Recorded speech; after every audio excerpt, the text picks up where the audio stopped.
Welcome to Sanity, a podcast by the New York Sun. My name is A.R. Hoffman, and every week, along with my co-host, Rebecca Sugar, we try to make sense out of the nonsense and bring a little bit of sanity to your week.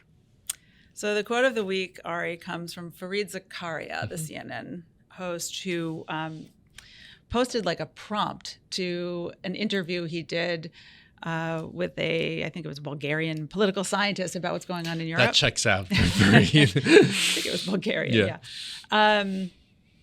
So Mr. Zakaria wrote, quote, "One of the biggest threats to liberal democracy comes from a region that was once considered its brightest horizon, Eastern Europe. Why does right-wing populism have such a lure there?" he asked. Mm-hmm. So I pulled this quote because it's not an original thought, but the right and the left in Western world, and certainly in the United States, don't see the world the same way. Mr. Zakaria is clearly on the left. I'm a little bit more on the right. And I saw this prompt and I thought, what in the world is he talking about, right? I mean, if there's any threat to liberal democracy in Europe, as I would see it, it would be coming from Western Europe, not Eastern Europe, where free speech and freedom of religion are sort of no longer a thing, where people sort of hand the decisions of their lives over to some unelected bureaucracy in Brussels. That seems to me to be the opposite of what I would call liberal democracy. So it struck me as so interesting that he can't understand me and I can't understand him. And I think it's just sort of representative of a lot of what we're seeing in the sort of political landscape in the West. And so, I don't know, this one just smacked me in the face. That's a great catch. That would be a good column, Rebecca. Oh. I'll get the transcript of what I just said. Yeah. Well, yeah, I mean, I think that's a really a great point of this question of kind of like, where is the ideal? Where is the standard deviation from the ideal?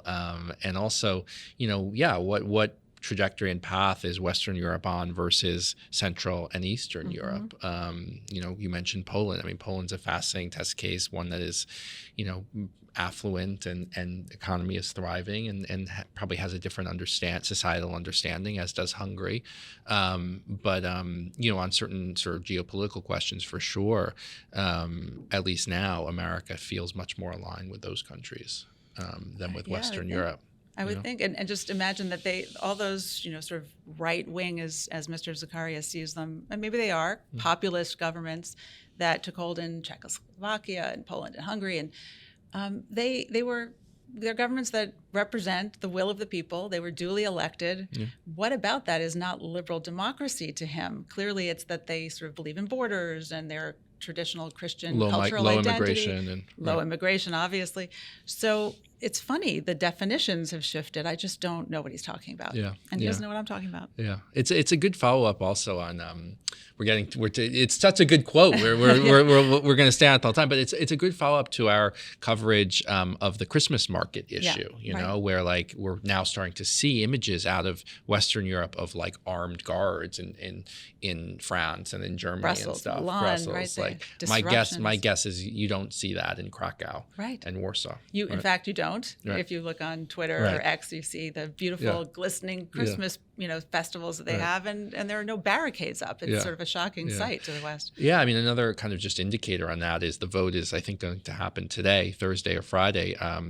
You might already know it by the time you listen to this, on expelling Israel from Eurovision, and that is an initiative entirely led by Western Europe. And in fact, it's the Eastern European countries, kind of Austria East, that are the ones that stand with Israel. In that I think we've said on this podcast a million times, I really believe this, that just there's no more West the way we used to think of it. There's a realignment of countries that are forming what we thought was the West, and like the traditional Western European countries are not in that alliance anymore. Yeah, values-wise. It's something we were talking a lot about in our editorial meeting about like what is Europe, and I thought of your comment from last week that like is Europe one thing anymore, or is it actually very different continents on different trajectories? Okay, so speaking of continents, our top story is going to focus on the kind of burgeoning fraud scandal out of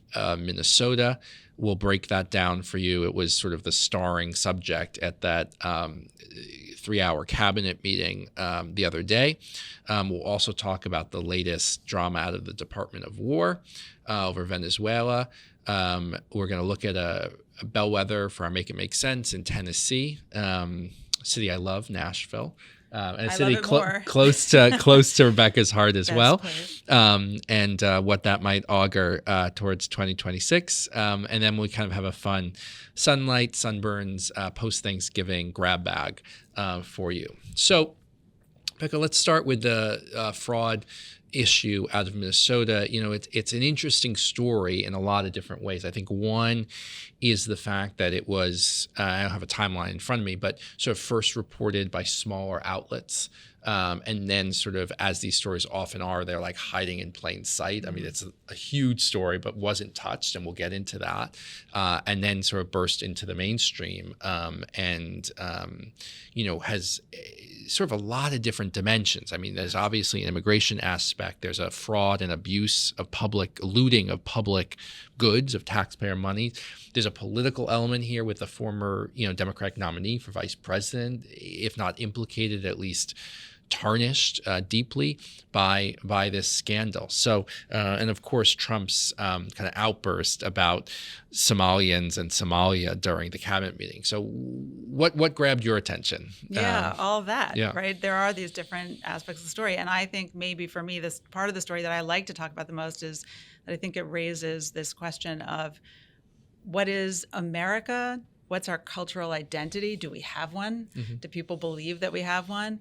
Who fits into it? Who doesn't? Are we allowed to say that some people don't, or that some cultures don't? Individuals are always individuals. Sure. And how is that going to impact the conversation that we're having, not just about illegal immigrants and the worst of the worst, as we've been talking about, but about all immigration, legal and illegal, right?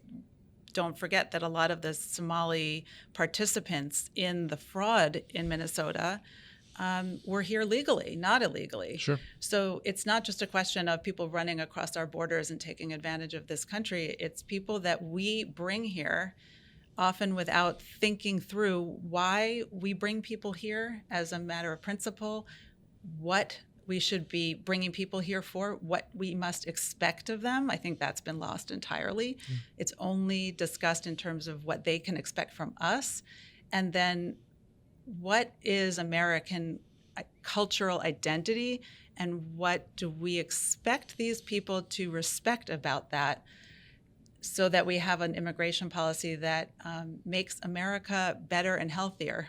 Yeah. So obviously, this story is coming on the heels of the shooting of the National Guardsman in D.C. Also, a highly specific but legal immigrant coming out of Afghanistan. Right. So I think you're right to sort of surface the policy questions. I just have some numbers for us. I think 78 defendants have now been charged. Fraud, this sort of one scheme is estimated to have stolen some $250 million. All these schemes are kind of overlapping schemes, are thought to have cost about $1 billion as part of this Medicare fraud. Autism centers grew by 700% in 4 or 5 years, and funding for those increased by 3,000% from $6 million to $192 million. So this is graphed on a titanic scale. Yes, and that's on top of the money that was spent to sort of generously bring a population of people here and provide them with benefits that they were already entitled to, and now they've sort of taken those and then said, but that's not enough, let's take more. Yeah. So the number's well north of $1 billion in terms of the cost to the taxpayer. Yeah. And it's sort of, Minnesota, backing up, is famously sort of like this kind of Midwestern kind of welfare state, has a deep kind of like Northern European influence going back to the 19th century. This kind of almost like a Sweden and Denmark vibe. Rose from the Golden Girls, right? She is the quintessential Minnesotan, right? Now, maybe we disagree a little bit on this. I think it's important to hold that, but also, I was a little uncomfortable with the president's rhetoric during the meeting. I was just Which part, Ari? What bothered you? Well, yeah. I mean, I was thinking it's a fine line, honestly, because I'm with you. I do think we need to be like honest and blunt about this. I think people were afraid of being racist. This is why the story wasn't covered, like all of that, like absolutely not only not covered, more importantly, it's why Waltz did nothing. Correct. Nothing, to the extent that his own government agencies were posting on X. Yes. I mean, don't get me started on Tim Waltz. I mean, the guy is a schmuck from beginning to end. But, so there's that sort of just telling reality as it is, the famous George Orwell line, like, it takes, seeing what's in front of your nose is a constant struggle. On the other hand, I imagine, what if, I don't know, a fraudulent scheme was discovered among like Hasidic Jews in Brooklyn. Would I want someone saying, these Jews, or they're ripping us off, or they're, which has happened. I mean, like, not just among Hasidic. I'm just saying, like, how do we think through that? How do we think through? Well, I think first of all, it's never one answer, but I mean, it does matter. Mm-hmm. It is different when it's American citizens who wrongly and terribly rip off their own government, and when people come here at the invitation of America and rip off the government. I think that does make a difference. Yeah. And I think while your numbers, like 75 people haven't been indicted, that's true. It's also true that for each of those, there have to be 10 more, of course, 100 more who participated, right? Somebody, some father and mother went into a doctor and said, my kid has autism when they don't, in order for the fraud to exist. So okay, so I don't want to get too deep into like the sort of the racial implications of this that people latch onto is sort of married to this need to make everything racial and to substitute that for the idea of like cultural conflict or they're not the same thing, but that's the easy out, to just call everyone racist who says, I don't want the Somalis here. And Trump does not have an eloquent way with words. And do I wish he would say it in a different way? Yes, but, right? The but is, I don't care so much about the language anymore. I care about the problem. And like, I wanted to point to, let's say, this is something that the actor Ben Stiller posted. And I think it's reflective of what a lot of people feel. He was so outraged by what Trump said. Of course, he had very little outrage about the actual scandal itself. But he said, this country is built on the backs of people who have come from other places.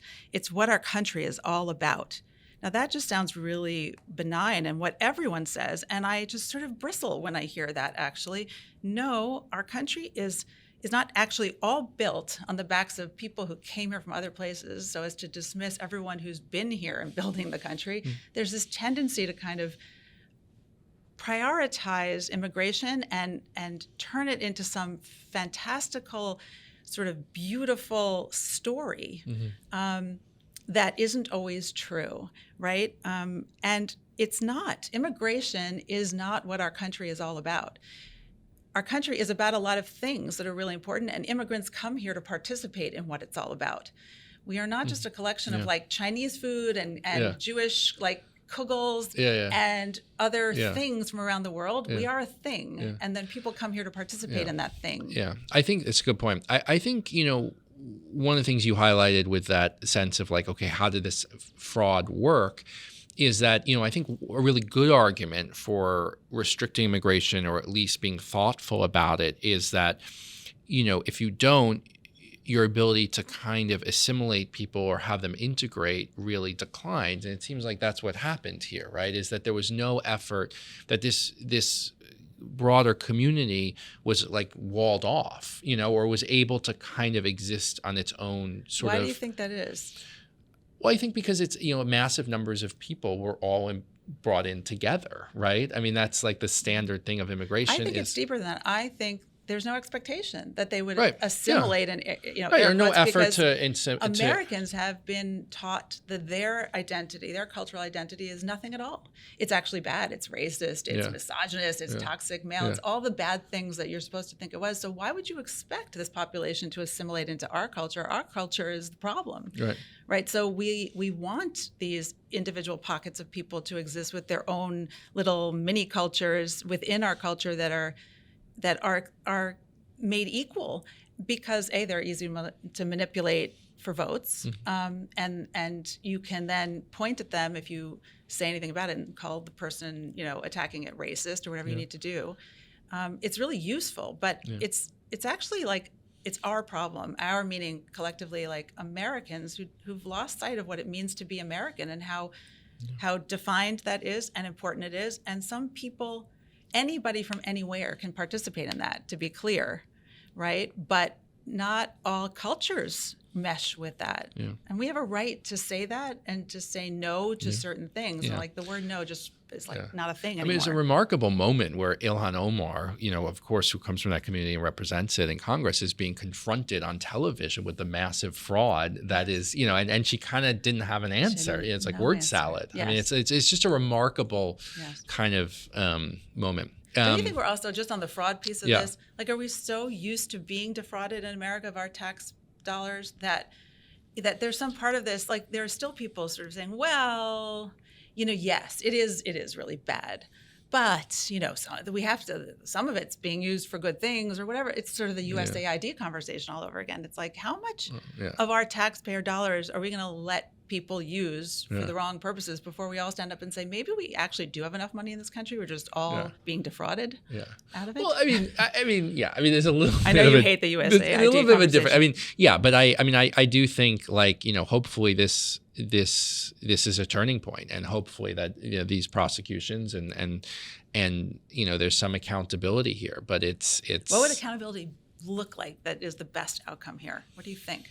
Yeah, lots of people going to jail. I think you're already going to see, real restrictions on immigration. I mean, it's in a way, it's like Trump couldn't have drawn it up as a better indication of sort of like the perils of a liberal immigration policy. Should we deport like that family that pretended that their kid was autistic and stole money from the system? Well, it's tough. I mean, if they're here legally, it becomes sort of like, do we want to deport people for crimes? And it kind of goes to this core question of like, Americans like to think that once you're an American, you're an American. It doesn't matter where you came from, right? But so they there's have a little special bit of a status that wasn't quite citizen yet. Some of them. I mean, if you're not, I think if you're not a citizen, then I don't know the details, but if you're not a citizen generally, it's you're eligible for deportation. It's why a lot of these people, other people from other countries, are being deported. Let's touch quickly on another thing that came out of the meeting, and that's the Hegseth Venezuelan boat situation. I mean, it's a story we've covered and we've seen kind of really develop and grow. I'm no fan of Peter Hegseth, honestly, but on the other hand, do we want these kind of decisions being scrutinized in the public sphere? I mean, for me, it's a fine line. I mean, I think you want accountability. I mean, you often say like, the president's base doesn't want to get involved in sort of like these growing, creeping military actions. And the only way to really prevent that, I think, is to have some kind of scrutiny or accountability. I don't know. Hegseth is coming under a lot of flack from a lot of different directions. I'm not sure he survives. He'll survive. I'm not sure he stays in his role. He's not going to get droned in a boat. Yeah. I don't know. I mean, you at least have a legal degree. Like I'm at peak exhaustion with all of people like myself, I guess, and anybody who doesn't have expertise in these areas, kind of picking it apart and pretending that we understand the sort of laws of engagement armed conflict on the high seas, which we don't. And so I kind of listened to Jed Rubenfeld, our friend, talk about it, where initially he felt that these actions were clearly illegal, and now he's changed his mind and feels like it's not that clear that they're illegal. They probably are illegal. And, and he's, if he doesn't have a very defined, clear view of it, then the rest of us should probably just hold our tongues a little bit. I don't know that like war crimes and things like this. I mean, we're not in a state of war technically, so how can you have a war crime? I think George Will wrote about that in The Sun. But on the other hand, then what would give the president the right to order these strikes? There's some, you can declare that we're in an armed conflict with a threat, and the rules The of War that, Powers as opposed Act. to that, I really actually don't have expertise to even comment on it. But like, I sort of don't like the whole story because most of the people doing the talking don't know what they're talking about. Right. I think that's right. I think though it feels to me a little bit like, what is the administration's like goal here, and sort of like it's taking some heat on this, and it's like, to me that heat is only justifiable if like, okay, you're like, this is the mission, this is what we're doing. I think a lot of it has to do with like just confusion about like, why are we bombing these boats? Are these why is a first strike legal and a second strike not legal? That's the one that totally blows me away. Like, if the first strike is intended to blow up the boat and kill everyone in it, and you kind of miss one guy, and he's like, treading water, that killing him then afterwards would be illegal. Just, I'm sure that seems to be what's true, but I find that to be, maybe we should just change that law, because if he's killable the first time, shouldn't he be killable the second time? I don't know. I don't know about that. But I do think like, I think again, some accountability is good. Like, I think it was good that the Pentagon released that report sort of about the use of the signal. I think it's bad that the administration is trying to crack down on journalists covering the Pentagon. Like, I think, just like American people deserve to know where their money is going, I think American people deserve to go within reason, like how the military is being used. I think no one could argue with that, right? Especially in their backyard. Can I just talk about one other thing that happened in the cabinet meeting? Because, like, these were the big moments and the things everyone's talking about. But if you actually sat and listened, as I did, to each cabinet member go through Becca, you have the patience of a saint. But you know what is interesting?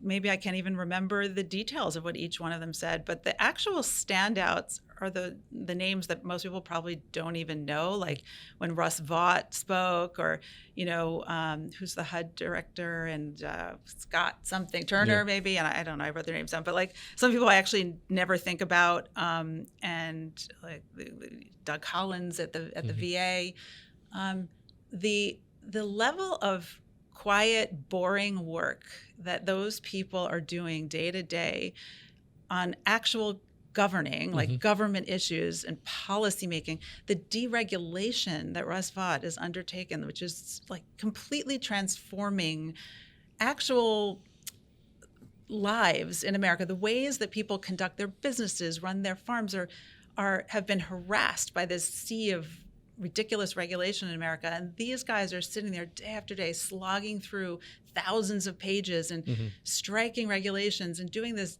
dull stuff that we're not going to talk about on podcasts usually. And I was just impressed that they're doing it. And I think it's important for people to remember, because we treat politics like some big celebrity apprentice show, but you need serious, competent, thoughtful, quiet people to sit down at desks and do the work. And there are people in this cabinet who are doing that. And I think it's worth saying that for all the kind of like, maybe a little bit of ridicule, a 3-hour meeting, and it's like the Trump reality show. I think the fact that, this is what a cabinet is for, and the fact that they're actually meeting. I mean, remember under Biden, like he never, it didn't happen. So I think, I think there's something to be said in terms of accountability and transparency there. And kudos to you for watching the whole thing. Well, I might have lost a few brain cells. So don't. Okay, so our Make It Make Sense section this week is so the special election in Tennessee. It's kind of a funny race. It was a district including Nashville, I think. So including Nashville, right? So Nashville is very blue, but the surrounding areas are very red. And Trump won this district by 20-something points. We had a retiring Republican. He won, I think, the last time by 20-something points. And then strangely, you had this like super left Democratic candidate, a kind of like AOC, like a Tennessee AOC, who lost by some 9 or 10 points. So it's kind of a funny race. It's not that the seat flipped. It's not even that it was like particularly close in the scheme of things. It was about the difference between Mamdani and Cuomo, in the New York mayor's race. And yet, this is what political people do. They prognosticate and they read the tea leaves. And you have to say, underperforming by 50% is pretty dramatic. Yeah. And it doesn't, I think that, that Democrats are going to perform well in 2026. I've said that before. This didn't do much to change my mind, although there's still a long ways to go till the election. Yeah, I mean, also Marsha Blackburn only won by like 0.5%, so it's sort of all over the place. It feels like. But what struck me so interesting about this race is the woman, the sort of Tennessee AOC. What's her name? Bain. I don't remember her name. Ashton Bain. Yeah. Ashton Bain. Yeah. That's who the Democrats ran gives me some hope for 26, because literally it was 9 points, which is not a small difference, but it was closer than people were comfortable with on the Republican side of the aisle. And so you could imagine that if the Democrats just had put up a normal Democrat, it might have even been much closer. But they probably didn't, because they probably didn't think they could win anyway. Right. But maybe this will teach them. But literally to put someone up to govern Nashville, who literally said, "I hate Nashville." Yeah. Right. So, I mean, this sort of impulse to take the Mamdani win as license to be as far left as you can be. I mean, this woman wanted to, bring people in, like young children in for chemical castration, what they call gender affirming care, without parental consent. I mean, this is how far left this woman was. And for the Democrats to think like that's their winning ticket means they're misreading the tea leaves. Yeah. They think New York is the rest of the country. No, it's not. Yeah.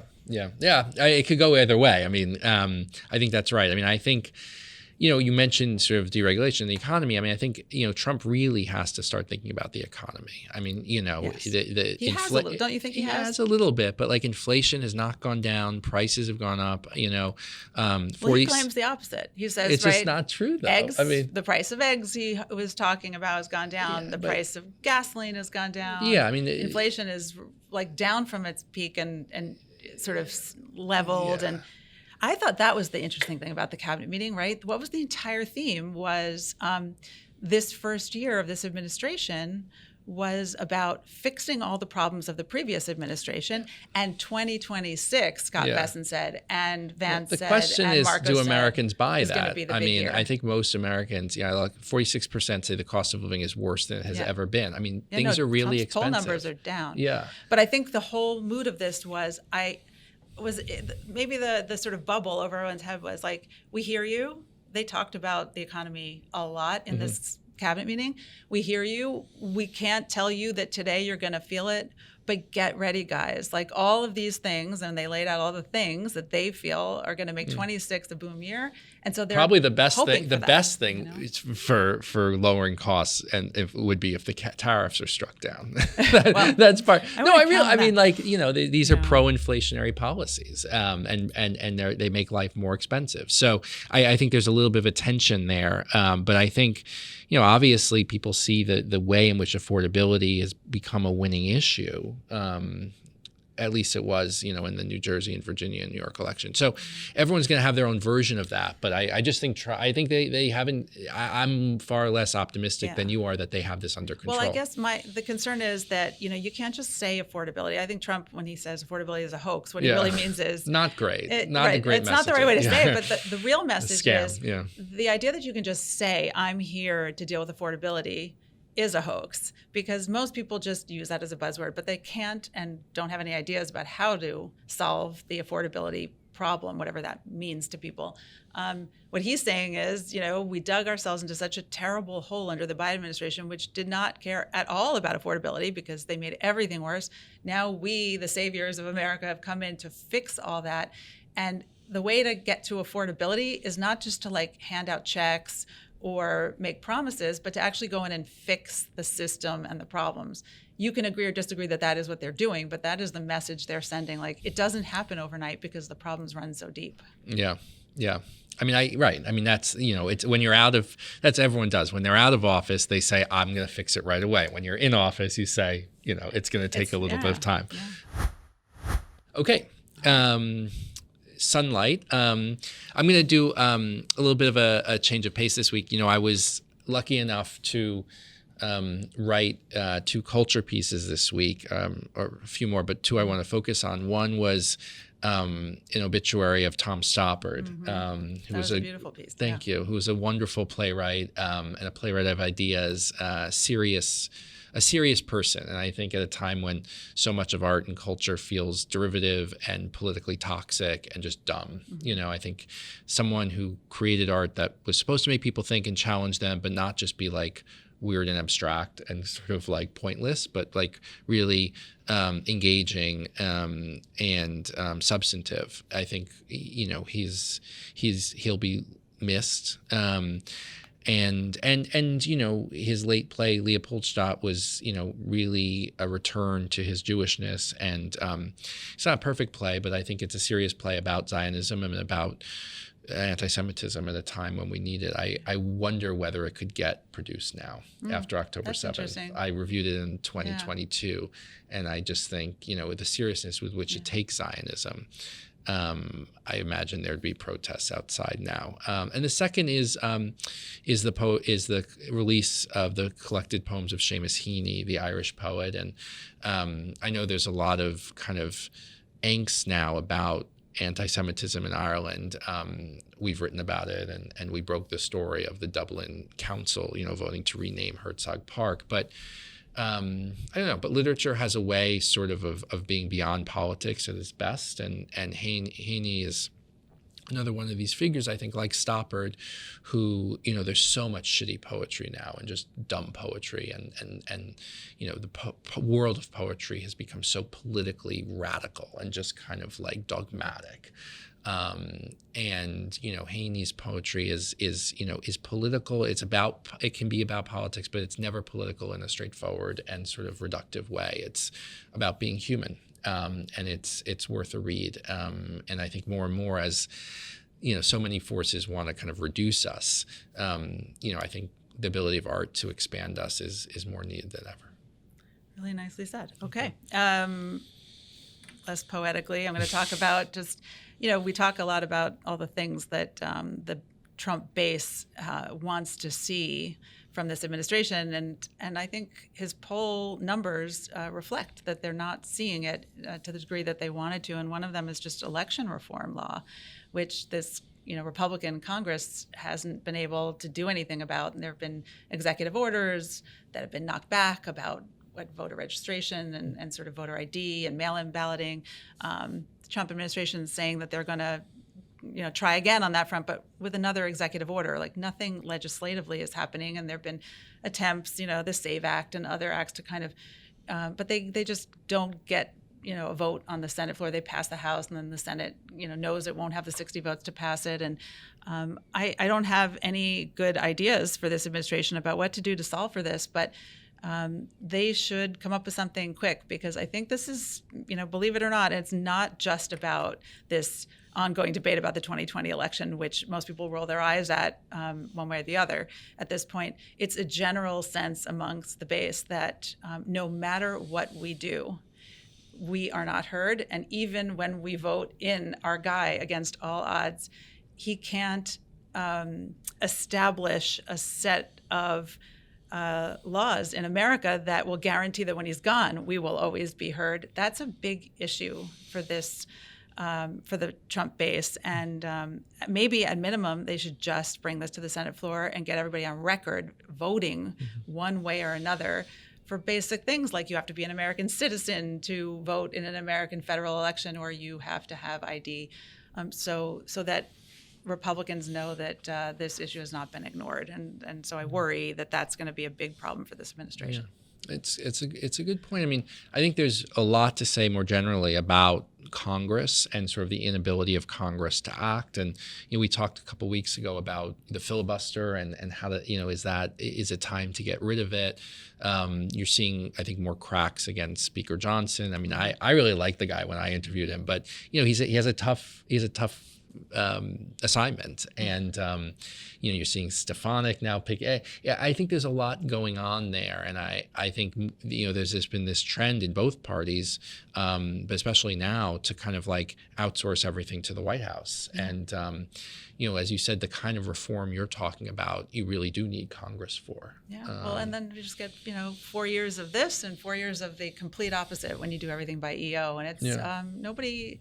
I don't know. It's getting exhausting. Yeah. I also think Republicans need to, to go back to 2026 point, like, they need to really figure out, actually the Wall Street Journal had a good editorial on this, like, they're on the clock. And I think there's some hard choices that have to be made about like, okay, what do we want to do before in a year? A year is not a long time, so it's like, okay, maybe it's voting reform, maybe it's something else. Like, what's that wish list? Yeah.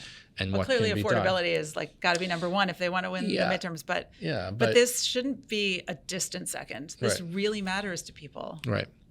Okay.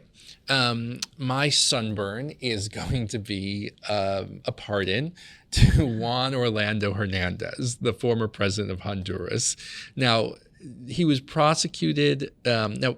Prosecuting and convicting a former president is a hard job, and was led by Emil Bove, one of Trump's own lawyers, who's now a federal judge on the Third Circuit. He was sentenced to 45 years in jail for helping to facilitate 400 tons of cocaine entering America. Now, you can't tell me that this administration is serious about drugs when you pardon someone who is allowed 400 tons of cocaine into the country. It's maddening. It's maddening. I think more and more, this is the Sun's position is that, the president has the absolute pardon power. I get that. Seth, if you're listening, I understand constitutionally, but I think a lot of people in the wake of both the Biden pardons and the Trump pardons are starting to think a little bit, is this how we want to do things? Why do you think he did it?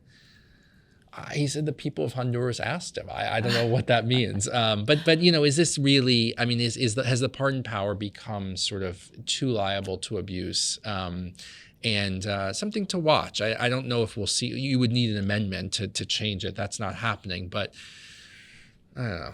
This guy shouldn't be. He's back at home. Okay. My sunburn's not even really a sunburn. Yeah. We were talking before we started. I'm not even sure I have the words that I need to talk about this, but I watched the Tucker Carlson Milo Yiannopoulos interview Rebecca, yesterday. Between, most people watch Netflix and Hulu and HBO Max. You're watching the cabinet meeting and the Milo and Tucker show. It's not a good look. I just really, as you said it, I was, Okay, but I did, and to tell you the truth, it was 2.25 hours, and it was 2.25 amazing hours I spent. I literally think I was up till 2 a.m. because I couldn't stop watching it, and I started to watch it again this morning. A little bit obsessed. Milo Yiannopoulos, of course, he was on the scene a decade ago during the first Trump administration. He was a very overtly gay man who was a big supporter of what he called Daddy Donald Trump. And he was splashy and everywhere. And then he got sort of canceled and he's been away for a while. And then he reemerges now. I didn't recognize him. He literally has transformed physically and in every other way. But the point I wanted to make, and the sunburn was really to all the people who I know are going to call me after I say this and who actually listen and are going to yell at me for even turning on Tucker Carlson, which seems to be like taboo and you're not allowed to do it anymore, and then to listen to him talk to Milo Yiannopoulos. I'm going to get a lot of angry reactions to this, but I don't care because this was one of the most fascinating and interesting interviews I think I have seen in a very long time, maybe ever, actually. The words I'm using are things like, there were like flashes of brilliance and also madness and honesty and courage and manipulation and all of the things in this one interview that the two of them did. There was something almost like in real time, Milo Yiannopoulos was sort of working out his views on being gay, which he says he is not and which he claims no one really is. And he talks about sort of the inner workings of his mind in a way that really felt like he was letting you in to something true for him. You may agree or disagree with what he has to say, but I felt like I was watching truth somebody's truth, and I loved it, and I don't even fully know yet what I think about it all. So I wrote to a group of really close girlfriends and asked a gay friend also to watch it and give me their reactions, because I almost need to crowdsource my feelings about this. And I begged you to watch it, and our producer Boris, I hope you're going to watch it too. I want to hear what everyone thinks about it, because I'm not sure what to make of it, other than I feel like I just was exposed to something that matters, and for good or for bad, or both. And so I don't know if I'm recommending that everyone watch it, but I'm recommending that you watch it so that I can hear what you think of it. Okay, we have our assignment. Thanks, Rebecca. Thanks, Ari.